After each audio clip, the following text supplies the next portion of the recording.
আমার মনে হয় সবচেয়ে বড় স্যাক্রিফাইস যে আমার সাপোর্টটা আমার স্ত্রী দিয়েছে, my wife to be honest. কারণ আপনারাও জানেন যে হয়তোবা দেখে যে আমি হয়তোবা একটু অন্যদের তুলনায় বেশি প্র্যাকটিস করি, বাট এটা পসিবল কখনোই হতো না যদি আমার ঘরে এরকম একটা এনভায়রনমেন্ট না থাকতো। এবং আপনারা কজন জানে না, আমরা জয়েন্ট ফ্যামিলি থেকে বিলং করি, তো দেখা যায় যে আমার ওয়াইফের ওপর যে এক্সপেকটেশনটা আছে এবং সবাইকে ওইভাবে ম্যানেজ করা, কিছু হলেই ওকে ফোন দিয়ে এটা প্রবলেম বা এটা বা আমার যত টাকা ইমার্জেন্সি আমার দিক থেকে না আসা পর্যন্ত ও যদি সব কিছু করতে পারে সেগুলো ম্যানেজ করা, তো ইটস এ হিউজ থিং। তো এটা আমি বলবো যে আমার এটা অনেক বড় স্যাক্রিফাইস, যদিও ওই সময়গুলো হয়তো বা আমি আর ফিরে পাবো না, কারণ আমার দুটো বাচ্চা আছে সেই সময়গুলো।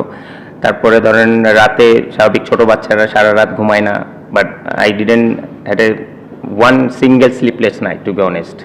কারণ সেই ম্যাক্সিমাম সময় না, পুরোটা সময় সেই রাত জেগে বাচ্চাদেরকে মানুষ করেছে এবং আমাকে ওই টেনশন থেকে মুক্ত করার চেষ্টা করেছে। So which is I am really for ever তার কাছে গ্রেটফুল। হয়তো বা কখনো এরকম করে তার সামনেও বলা হয় না, তো এটারও একটা কমপ্লেন আছে, বাট টু বি অনেস্ট সে দেখতে বলবো I was really lucky on that part. কারণ এটা একটা হিউজ পার্ট, যদিও অলমোস্ট আমার 11 বছরের মতো হয়েছে সংসার লাইফ, বাট আমি মনে করি যে আমার ক্রিকেটের ইম্প্যাক্ট যদি আপনারা 2014 পর থেকে দেখেন, it's a huge part in my life. So on that regards I really thanks her.